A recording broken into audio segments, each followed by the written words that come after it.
ഉണ്ണികുളം പഞ്ചായത്ത് കരിയാത്തിൻകാവ് പ്രിയദർശിനി കാർഷിക കൂട്ടായ്മയുടെ നേതൃത്വത്തിൽ 2.5 ഏക്കറിൽ കരനെൽ കൃഷി വിളവെടുപ്പ് നടത്തി. കൊയ്ത്തുത്സവം പഞ്ചായത്ത് പ്രസിഡന്റ് ടി ബിനോയ് ഉദ്ഘാടനം ചെയ്തു.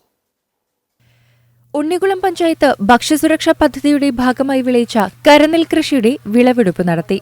കരിയാത്തിൻകാവ് പ്രിയദർശിനി കാർഷിക കൂട്ടായ്മയാണ് 2.5 ഏക്കറിൽ കരനെൽ കൃഷി ഇറക്കിയത്.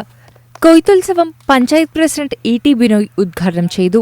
ഈ വർഷം ഉണ്ടാക്കിയിരിക്കുന്ന കൂട്ടായ്മകൾ ഉണ്ടാക്കിയ നെല്ലിൽ ഏറ്റവും മികച്ച വിളവുണ്ടായിരിക്കുന്ന നെല്ലുകളിൽ ഒന്നാണിത്. കൊറോണ അനന്തര കാലഘട്ടത്തിൽ ഭക്ഷ്യ ലഭ്യത കുറയാൻ സാഹചര്യമുണ്ട് എന്നുള്ളത് കൊണ്ടാണ് നമ്മളൊരു വലിയ പദ്ധതിയുമായിട്ട് പഞ്ചായത്ത് മുന്നോട്ട് പോയത്. ആ പദ്ധതിയെ പൂർണ്ണമായും ഏറ്റെടുത്ത ഒരു ഗ്രൂപ്പാണ് ഈ പ്രിയദർശിനി ഗ്രൂപ്പ്.